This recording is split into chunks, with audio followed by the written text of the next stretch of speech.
The massive chamber buzzed with alien voices.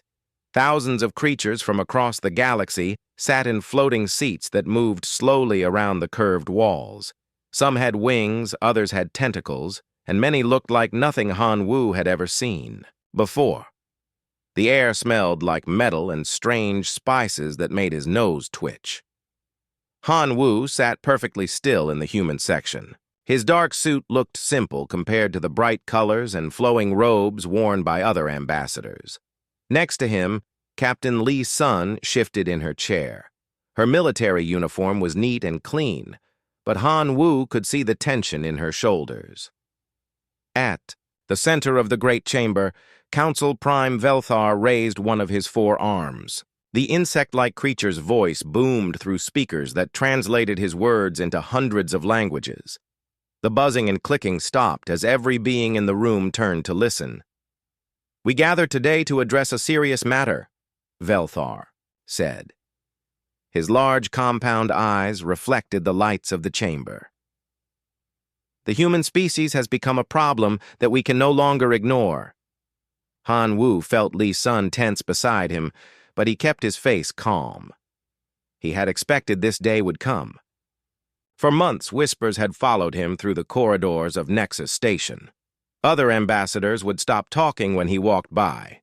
Trade deals were canceled without explanation. Military exercises that had included human ships were suddenly closed to them. Councillor Maracton slithered forward on his long tail. The reptilian delegate's scales were bright green today, which Han Wu knew meant anger among his people.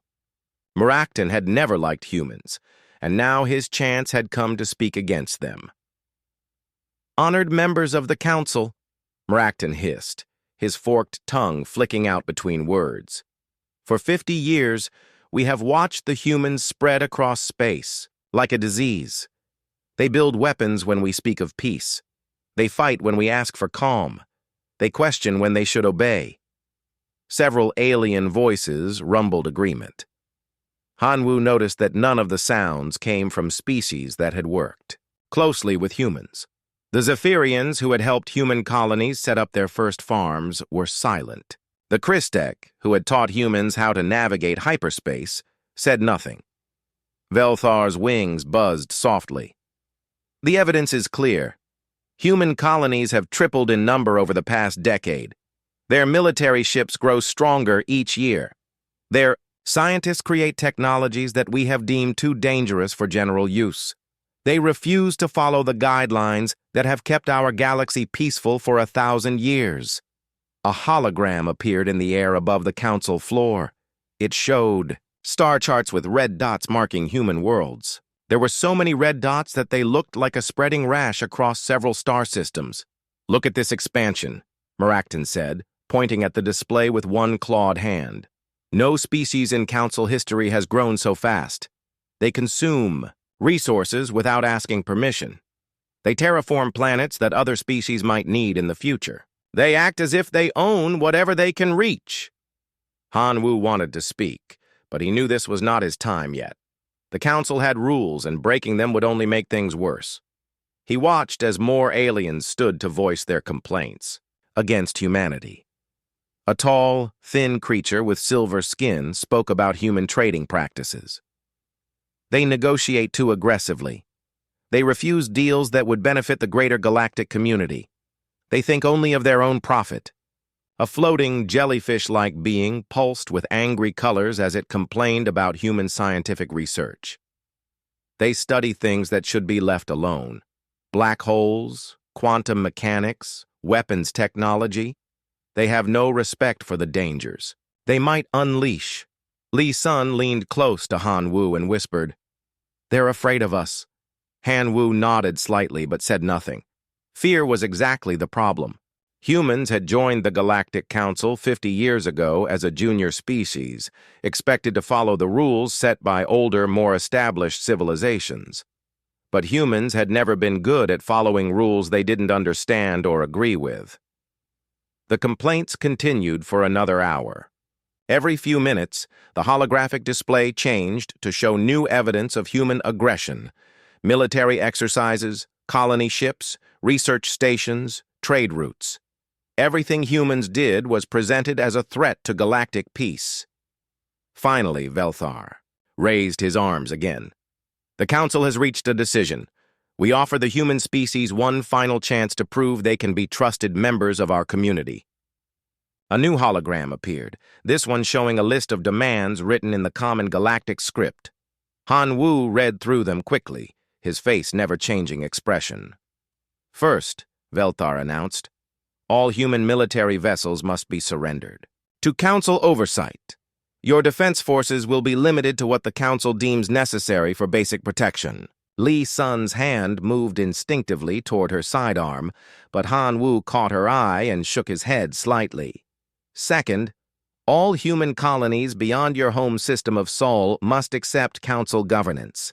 You may continue to live there, but major decisions will be made by Council-appointed administrators. The chamber was completely quiet now. Even the usual background humming of alien technology had stopped. Third, humanity will accept permanent junior species status. You will have no vote in Council matters and must follow all directives without question. In exchange, you will receive the protection and guidance of the senior species. Mrakton's scales had turned a satisfied gold color. These terms are generous. We could simply vote to expel you from the Council entirely. Many species believe that would be the safer choice. Velthar nodded. You have one standard day to give us your answer. Accept these terms and remain part of the galactic community, or refuse and face the consequences of standing alone in a dangerous universe. The chamber erupted in alien voices as delegates discussed the ultimatum among themselves. Some seemed pleased with the harshness of the terms. Others looked uncomfortable, though none spoke against the decision. Han Wu stood slowly. The movement was small, but in the enormous chamber it seemed to draw every eye. The alien voices faded to whispers, then to complete silence. Honored Council members, Han Wu said, his voice carrying clearly through the chamber's audio system. I appreciate the time you have taken to discuss this matter. He looked around the room, meeting the eyes or optical sensors of as many aliens as he could. Some looked back with curiosity, others with hostility, and a few with what might have been regret. Your offer is very clear, Han Wu continued. You want humanity to give up our ships, our colonies, and our independence. You want us to become children under your care, never to make our own choices again. Velthar's wings buzzed impatiently. The terms are not negotiable. Yes or no, Ambassador Han Wu? Han Wu smiled for the first time since entering the chamber. It was a small smile, but it made several aliens shift nervously in their seats. Then my answer is simple, he said. Humanity withdraws from the Galactic Council, effective immediately. The silence that followed was so complete that Han Wu could hear his own heartbeat. Then, as if a dam had burst, the chamber exploded with alien voices, roars, screeches, electronic wails, and sounds that had no human equivalent filled the air. Mrakton reared up on his tail, scales flashing bright red. You have made a terrible mistake. The Council's protection was all that kept your species safe from the real dangers out there. Han Wu gathered his papers calmly while chaos swirled around him. Li Sun stood and moved to his side, her hand now openly resting on her weapon. Together, they walked toward the chamber's exit. As they reached the doorway, Han Wu turned back to face the Council one last time. The alien voices quieted slightly, waiting to hear his final words. Perhaps, Han Wu said, his voice carrying. Across the vast chamber, it's time the universe remembered what humans are capable of when we stand alone. Dr. Kim Yuna stared at her empty laboratory. 6 months ago, this place had been full of life. Alien scientists from 12 different species had worked alongside humans, sharing knowledge and building new technologies together. Now the lab was silent except for the hum of machines that kept running, even though no one was there to use them. She picked up a data tablet from her desk. The screen showed her latest research on quantum mechanics and exotic matter. For years, the Council had praised this work. They said it would help all species understand the universe better. Now, her messages to former colleagues went unanswered. Her research papers were rejected without review. The galaxy had decided that human science was too dangerous to trust. A knock on the lab door interrupted her thoughts. Engineer Cho Min stepped inside, carrying a cup of coffee and looking tired. His clothes were wrinkled, and she could tell he had been working through the night again. "Still thinking about the old days?" Cho Min asked, sitting down in a chair that used to belong to a Christech researcher. "Every day," Yuna replied. "Dr. Velkan and I were so close to a breakthrough in faster-than-light communication. Now he won't even acknowledge my messages exist." Cho Min sipped his coffee and nodded. "I know the feeling. The Zephyrians taught me everything I know about antimatter engines. Now they act like I'm some kind of criminal." The isolation had hit everyone hard. Human colonies throughout the galaxy found themselves suddenly cut off from trade networks that had sustained them for decades. Ships carrying food, medicine, and raw materials turned away at system borders. Communication channels that had carried messages across thousands of light years went dark. On New Sol, a farming colony that had depended on Zephyrian agricultural equipment, crops failed when replacement parts stopped arriving. The colonists had to rebuild their entire farming system using only human technology. It was harder work and produced less food, but they survived. The mining colony on Haven's Rock faced an even worse crisis. Without alien-designed deep drilling equipment, the miners could not reach the rare minerals that had made their world valuable. Many families packed up and moved to other human worlds, leaving behind everything they had built. President Narration had addressed the human worlds 3 times in the past month. Each time she looked more tired but also more determined. In her last speech, she had been clear about their situation. "We are alone now," she had said, standing in the presidential office on Earth. "The aliens who once called us friends now pretend we don't exist. They have cut us off from their markets, their knowledge, and their protection. They think this will make us weak.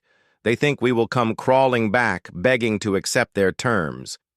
Yuna remembered watching that speech with her research team.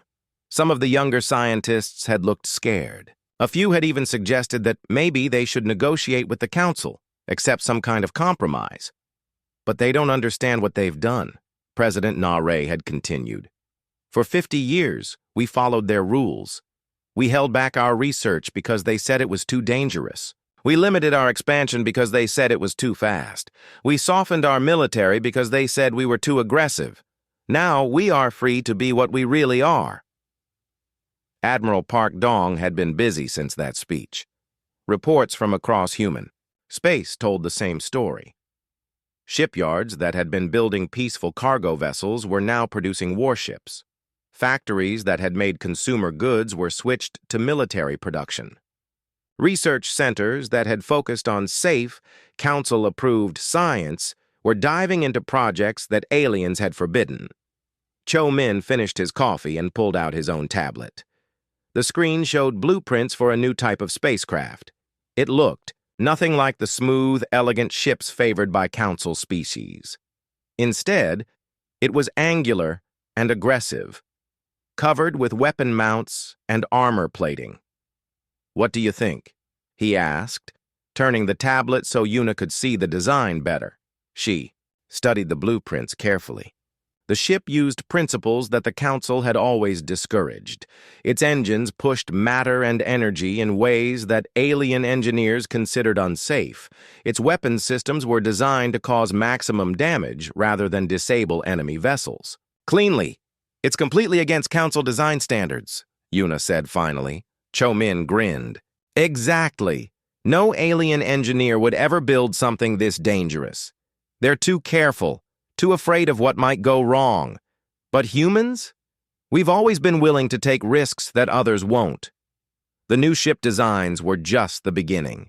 Human scientists were exploring research areas that had been off-limits for decades.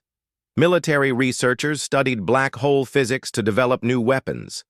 Biologists experimented with genetic modifications that could help humans survive in harsh environments. Computer specialists worked on artificial intelligence systems that alien cultures found too unpredictable to trust. On Mars, the largest human shipyard was running at full capacity. Workers labored in 3 shifts around the clock, building vessels. That would have horrified the Galactic Council. These ships were not designed for peaceful exploration or gentle trade missions. They were built for war. Captain Lee Sun walked through the shipyard, inspecting the progress on the newest destroyer. She had been promoted after the council meeting, and now she commanded the entire Sol defense fleet. The responsibility weighed on her, but she felt ready for whatever might come. "How long until this one is ready?" she asked the shipyard foreman. 2 weeks, maybe less," the man replied. "The new armor plating is taking longer than expected, but we're learning as we go." Sun nodded and moved on to examine the weapon systems. These guns were larger and more powerful than anything humans had mounted on their ships before. The Council had always limited weapon sizes, claiming that excessive firepower was a sign of aggressive intentions. Now humans were free to build whatever they needed. The isolation was painful, but it was also liberating. For the first time in 50 years, humanity could develop technology without alien oversight. They could expand their colonies without asking permission. They could build ships and weapons according to their own judgment rather than council guidelines. Dr. Yuna received a message on her tablet. It was from a human research station near the edge of known space. The scientists there had detected something strange in deep space, but their equipment was not powerful enough to investigate properly. They were asking for help. She looked at the message carefully. Under council rules, any discovery of this type would have to be reported immediately. A joint expedition with alien scientists would be organized, and humans would play only a minor role in the investigation. The knowledge gained would be shared with all council species according to strict protocols. But those rules no longer applied. "Cho Min," she said, "how quickly can you design a deep space research vessel?" He looked up from his blueprints. "What kind of research?" "The dangerous kind," she replied with a smile. Across human space, similar conversations were happening. Scientists who had spent their careers following alien safety guidelines were finally free to pursue their wildest theories. Engineers who had been forced to build safe, predictable machines were designing devices that pushed the boundaries of physics. Military officers who had been restricted to defensive strategies were planning operations that would have given council peacekeepers nightmares. The aliens had wanted humanity to be less than they were. Instead, they had removed all the limits that had held humans back. Now the galaxy would see what humans could accomplish when they were free to be themselves. President Narration was right. The council members didn't understand what they had done. They had not weakened humanity by cutting them off from galactic civilization. They had unleashed it. In the depths of space, sensors that humans did not yet know existed began to detect the changes. Something vast and ancient took notice of the sudden burst of activity from the small species that had just isolated itself. Deep in the void between galaxies, plans that had been waiting for centuries began to move forward. The universe was about to become a much more dangerous place. Captain Ro Jin felt her hands shake as she watched the sensor display. Her ship, the Silent Arrow, was designed for deep space reconnaissance. It was small, fast, and built to stay hidden. For 3 weeks, she had been patrolling the outer rim of known space, looking for signs of illegal mining or smuggling operations. What she found instead was much worse. The objects on her screen were huge. Each one was larger than the biggest space station humans had ever built. They moved in perfect formation, like a school of deadly fish swimming through the darkness between stars. Their hulls were black as space itself, making them almost invisible. Against the void. "How many ships are we looking at?" asked Lieutenant Bayek Ho, her weapons officer. Ro Jin checked the sensors again, hoping the numbers were wrong. "At least 200 in this group, maybe more." The alien vessels were unlike anything in the galactic databases. They had no running lights, no communication arrays, no signs of the peaceful intentions that Council species always displayed. These ships were built for one purpose only: war. "Captain," called Ensign Park Dal from the communications station. "I'm picking up transmissions from the alien fleet. The language is completely unknown, but the patterns suggest military coordination." Rojin made a decision that would save her crew's lives. "All stop. Cut main power and drift. If these things have sensors as advanced as their ships look, we need to appear as dead as possible." The silent arrow went dark and quiet. Only life support and passive sensors remained active. The crew held their breath as the alien formation passed by, less than 1,000,000 kilometers away. At that distance, Rojin could see details that made her blood run cold.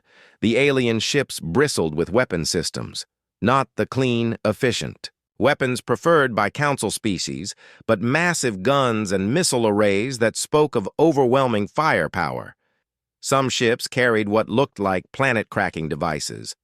Others had bays that could hold thousands of smaller attack craft.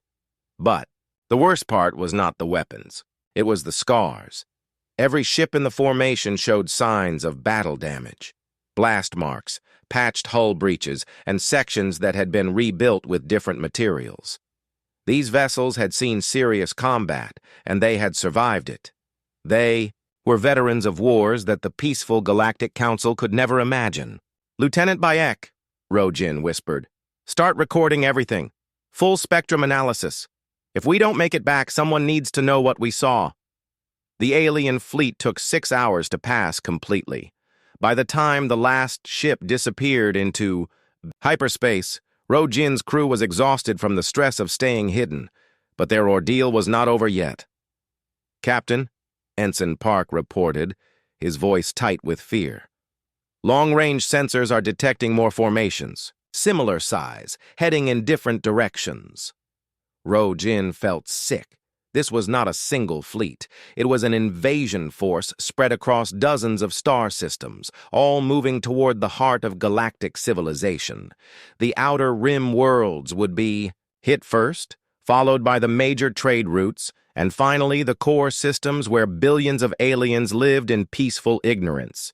She gave the order to return to human space at maximum speed. The silent arrow jumped to hyperspace, racing to bring word of the approaching catastrophe. Meanwhile, in the emergency session chamber of the Galactic Council, panic was spreading like a disease. Reports from the outer rim painted a picture of systematic destruction. Colonies that had existed for centuries were simply gone, their worlds stripped of all life. Trade ships disappeared without sending distress calls.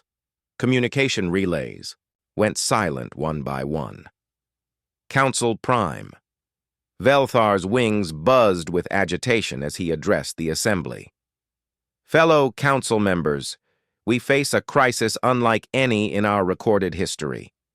The beings attacking our outer territories appear to possess technology and military capability far beyond our own." Councillor Maracton slithered forward, his scales flickering between colors of fear and anger. "The reports from our defense fleets are disturbing. Every engagement has resulted in total defeat. Our ships cannot penetrate their defenses, and their weapons destroy our vessels with single hits." A holographic display showed the latest tactical reports. The images were horrifying. Council warships, pride of peaceful civilizations, were reduced to expanding clouds of debris in seconds. The enemy moved with precision and overwhelming force, never giving their targets a chance to retreat or surrender. Admiral Korthak of the Hegemony Defense Force stood to address the council. His 4 arms gestured helplessly at the tactical display. "Honored council members, I must speak honestly.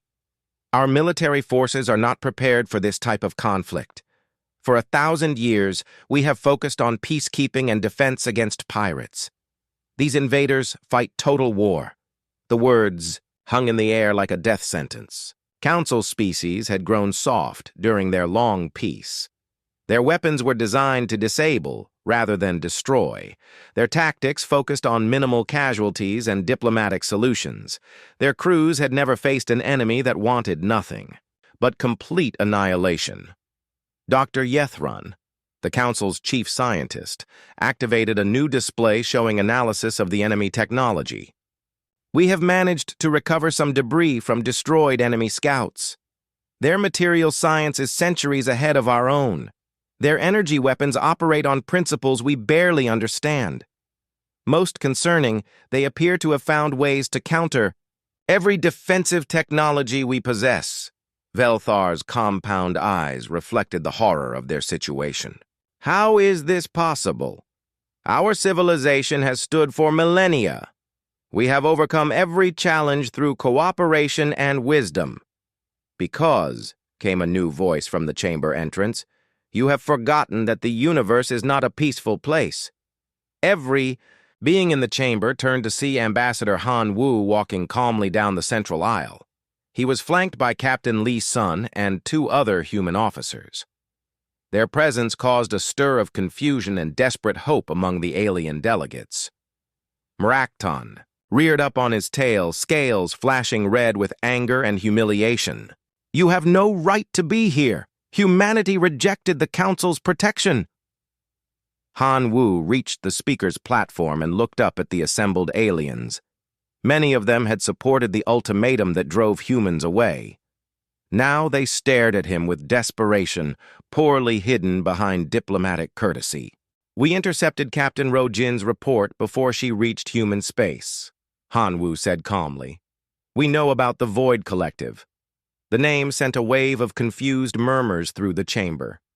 Most council members had never heard the term before, but Han Wu could see recognition in the faces of the senior leadership. Velthar's wings stopped buzzing. Mrakton's scales turned pale gray. You know about them, Han Wu continued, his voice carrying clearly through the vast chamber. Your leadership has known about this threat for decades. The restrictions you placed on military development, the limits on weapons research, the insistence on peaceful solutions to every problem. None of it was really about maintaining peace, was it? Dr. Yethrun stepped forward, his tentacles writhing with nervous energy. The Void Collective destroys entire galaxies. We hoped that, if we kept our civilization weak, we might escape their notice. But you didn't account for humanity, Li Sun said, speaking for the first time since entering the chamber. We were the variable you couldn't control, the species that might actually fight back when they came. The truth hit the assembled aliens like a physical blow. The Council's treatment of humanity had not been about their aggressive nature or rapid expansion. It had been about fear that humans might be strong enough to attract the attention of something infinitely worse. Velthar's voice was barely a whisper. We thought we could hide. We thought weakness would save us. Han Wu looked around, the chamber at faces filled with terror and despair. These beings had built a civilization on the principle that violence could always be avoided through negotiation. Now they faced an enemy that understood only destruction. The Void Collective has found you anyway, he said. And now, your only hope is the species you tried so hard to weaken. The chamber fell silent except for the sounds of alien breathing and the hum of life support systems. Outside, in the darkness between stars, the invasion fleets continued their approach. The galaxy's peaceful age was ending, and a new chapter written in fire and blood was about to begin. In that moment of terrible understanding, the universe truly began to shake. Admiral Park Dong stood on the bridge of the human flagship Defiance, watching the tactical display with cold determination. The screen showed dozens of red dots moving toward the Kepler colony, one of humanity's most important outer settlements. Each red dot represented a Void Collective warship, and they were closing fast. Status report, he ordered. Captain Li Sun, now commanding the destroyer Indomitable, appeared on the communication screen. Her ship was part of the defensive fleet surrounding Kepler colony, along with 30 other human vessels. It was not a large force compared to what was coming, but it was what they had. Enemy formation consists of 47 capital ships and over 200 smaller craft, Lee Sun reported. They'll reach the colony in 6 hours. Park Dong nodded grimly. The Void Collective had been systematically destroying Outer Rim worlds. For 2 weeks now, every Council fleet sent to stop them had been annihilated. The aliens' peaceful warships, designed for show and intimidation rather than real combat, lasted minutes against the invaders' overwhelming firepower. But this time would be different. This time, they faced humans. Begin Phase 1, Park Dong commanded. Throughout the Kepler system, human ships moved into positions that would have horrified Council military advisors. Instead of forming neat defensive lines, they scattered across the system like seeds in the wind. Some hid behind asteroids, others powered down to appear as space debris. A few positioned themselves along the invaders' predicted approach route, ready for suicide attacks if necessary. Engineer Cho Min's voice crackled over the communication system from his mobile workshop ship. Admiral, the new weapons are ready for field testing. Fair warning, we have no idea what some of these things will actually do when fired. Park Dong almost smiled. Council scientists had spent centuries perfecting safe, predictable weapons. That disabled enemy ships without unnecessary destruction. Human engineers, freed from those restrictions, had created devices that pushed the boundaries of physics. Some of their new weapons were so dangerous that they might destroy the ships firing them. Understood, Engineer Cho. Deploy them at your discretion. The Void Collective fleet dropped out of hyperspace exactly where human calculations predicted. Their ships were massive black shapes that seemed to absorb light rather than reflect it. They moved in perfect formation, confident from their string of easy victories over Council forces. They're not even bothering to scan for threats, reported the sensor officer on the Defiance. They think this will be another easy conquest. Park Dong watched the enemy fleet advance toward Kepler Colony. The invaders had developed their tactics fighting against Council forces that always announced their presence and fought according to predictable rules. They expected to face neat formations of ships that would try to disable rather than destroy, crews that would surrender rather than fight to the death.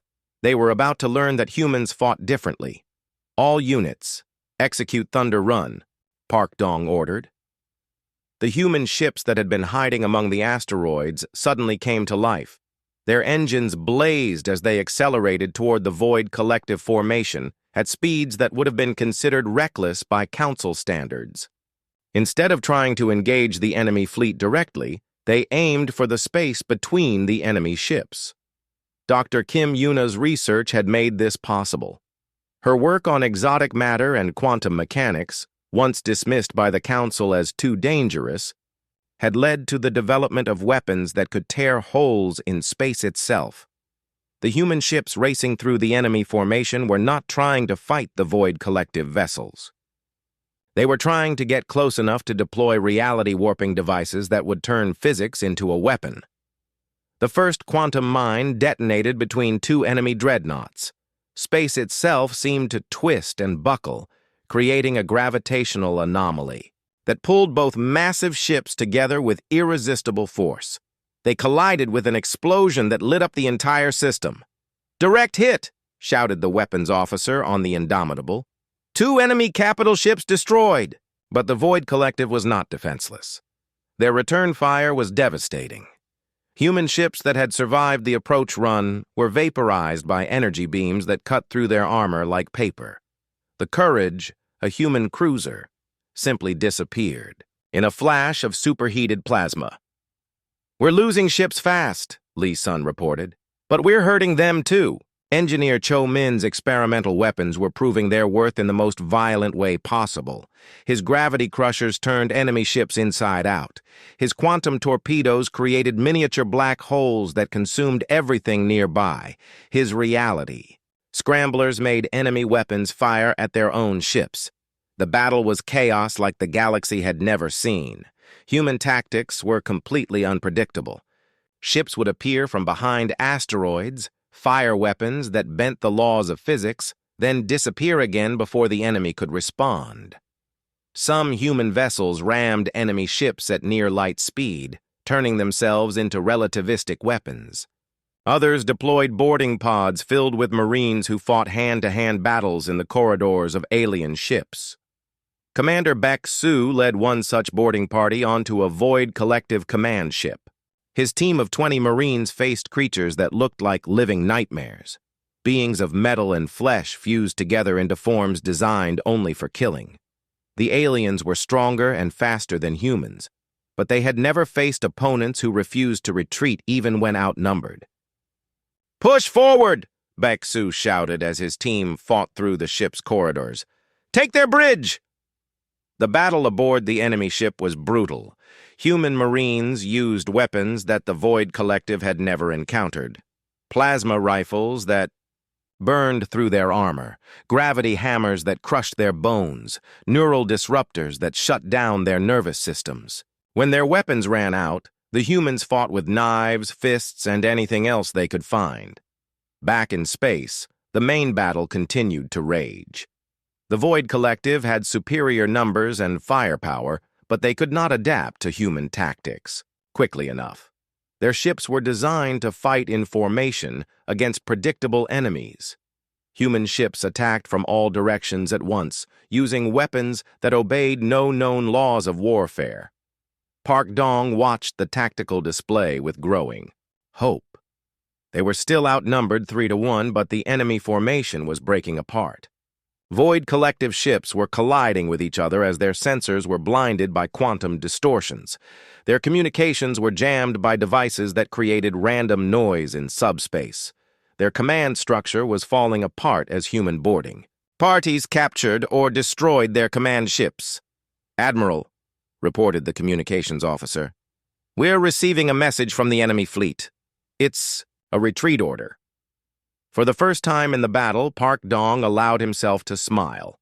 The Void Collective was withdrawing.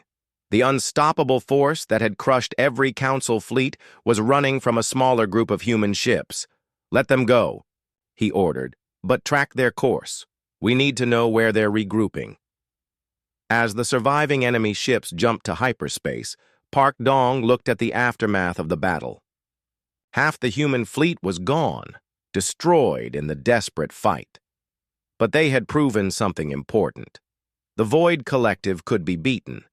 News of the victory spread across the galaxy faster than light. On Nexus Station, Council members who had watched their own fleets destroyed in minutes stared in disbelief at the reports from Kepler Colony. The humans had not just survived an encounter with the invaders. They had won. Councillor Maracton's scales had turned pale white with shock. "How is this possible? Our best fleets were destroyed without inflicting any significant damage." Dr. Yethran studied the battle reports with his scientific training. "Their weapons, many of them violate fundamental principles of safe engineering. The humans are using technologies that we banned because of their dangerous unpredictability." Ambassador Han Wu, who had remained on Nexus Station to observe the Council's reaction, spoke quietly. "That's exactly why they work. The Void Collective has spent centuries learning to counter safe, predictable weapons. They have no defense against weapons that should not exist." The victory at Kepler Colony changed everything. Human ships began appearing in other threatened systems, bringing with them the chaos of unpredictable warfare.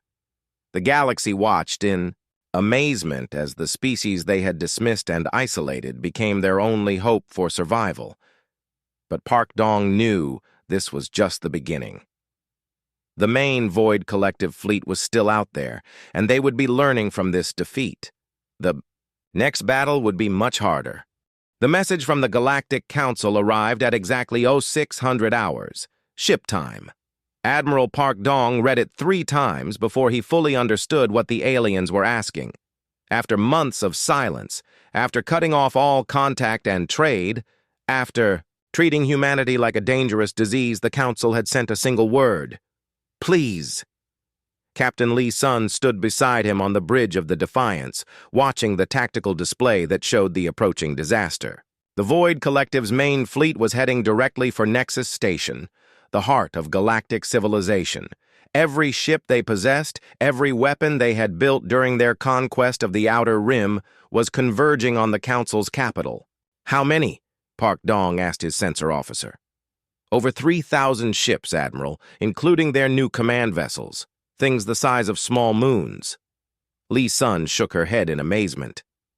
"No wonder they've been so confident. This isn't just an invasion force. It's a galaxy-ending fleet." The Council's desperate message had included tactical data that painted a hopeless picture. Council defense fleets had been reduced to scattered remnants hiding in asteroid fields. Civilian populations were fleeing toward the galactic core, but there was nowhere to run. When Nexus Station fell, the Void Collective would have access to all trade routes, all communication networks, all the infrastructure that held galactic civilization together. Park Dong looked at his own forces displayed on another screen. 60 human ships, including everything they could spare from colony, defense duties. Against 3,000 enemy vessels, it looked like suicide. But sometimes suicide missions were the only ones worth fighting. "Signal all ships," he ordered. "We jump to Nexus Station in 30 minutes. Ambassador Han Wu had been working around the clock to coordinate what remained of the Galactic Defense Forces. Human intelligence networks, built during their months of isolation, proved far more effective than Council systems. They could track enemy movements, predict attack routes, and organize resistance in ways the aliens had never learned. Dr. Kim, Yuna's research team had been pushed to their absolute limits. Working with salvaged Void Collective technology, they had developed weapons that made their previous innovations look like toys. The new reality bombs could tear holes in space large, enough to swallow entire fleets. Quantum cascade devices could turn a single explosion into a chain reaction that would destroy everything in a star system. Engineer Cho Min had taken things even further.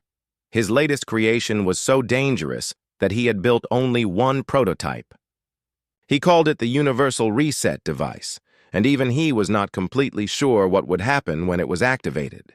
"It should collapse the dimensional barriers that the Void Collective uses to travel between galaxies," he explained to Park Dong over the communication link. "But there's a chance it might collapse our own dimensional structure too. We could end up destroying everything we're trying to protect." Park Dong nodded grimly. "How big a chance?" "Maybe 30%, maybe 50%.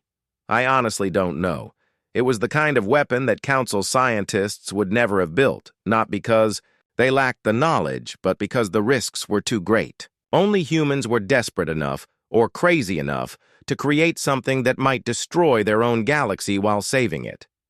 The human fleet dropped out of hyperspace around Nexus Station just as the first Void Collective scouts appeared on the outer edge of the system. The massive space station, once a symbol of galactic unity and peaceful cooperation, was now surrounded by the wreckage of Council ships that had tried and failed to defend it. "Admiral," reported the communications officer, "we're receiving transmissions from Nexus Station. It's Council Prime Velthar." The insectoid leader's image appeared on the main screen. His compound eyes reflected fear and desperate hope in equal measure. Behind him, the council chambers were in chaos as alien delegates prepared for evacuation. "Admiral Park Dong," Velthar said, his translated voice shaking with emotion. "Thank you for coming.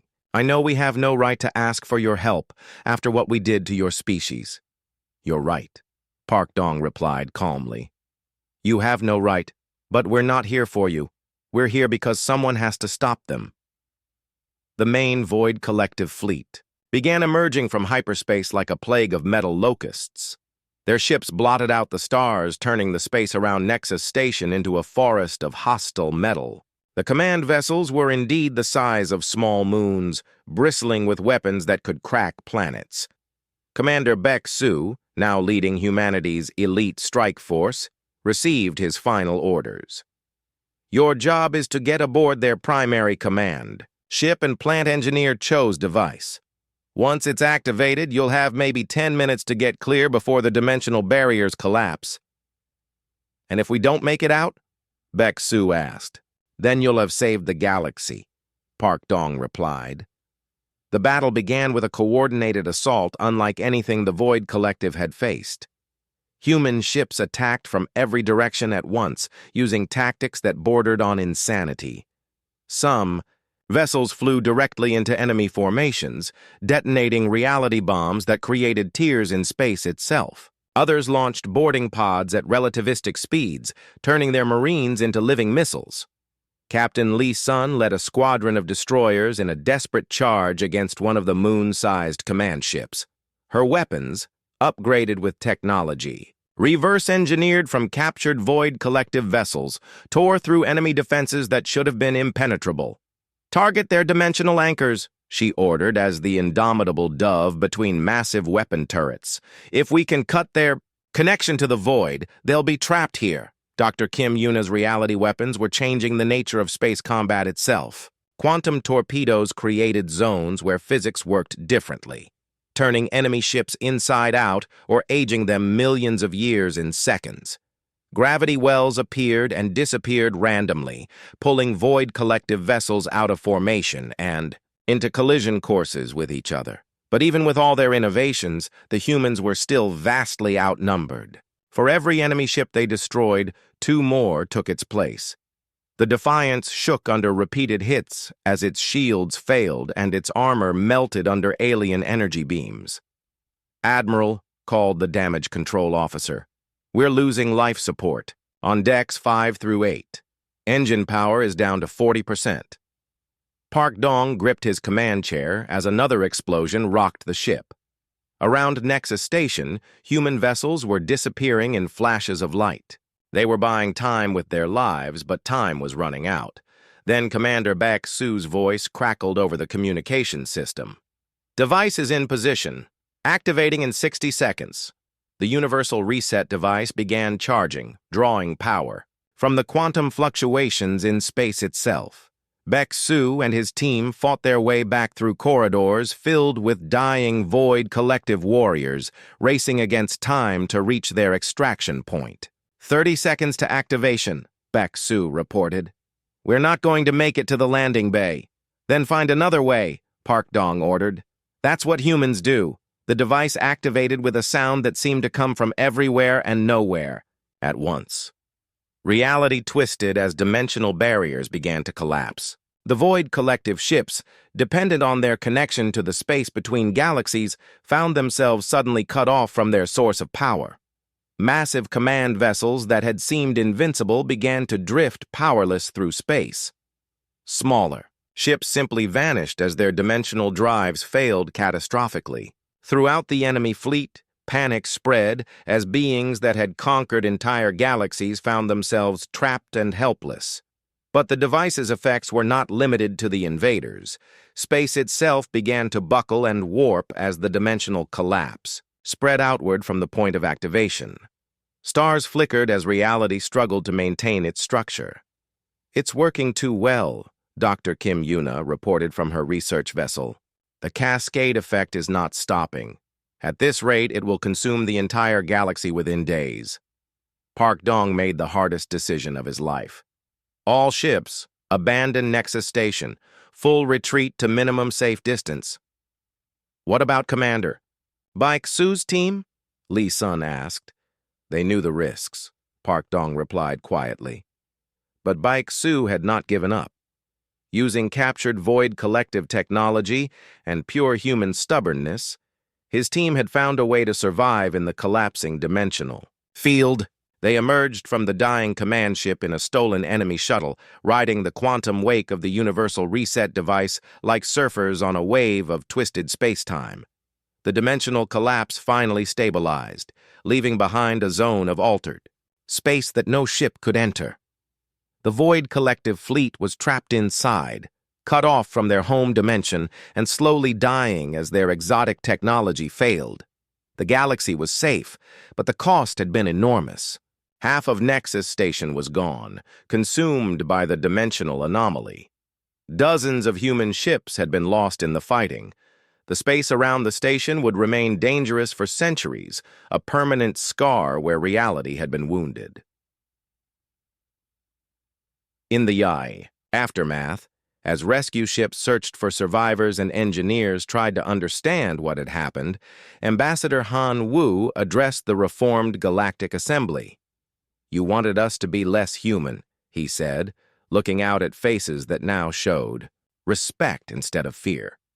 "You wanted us to follow your rules, accept your limitations,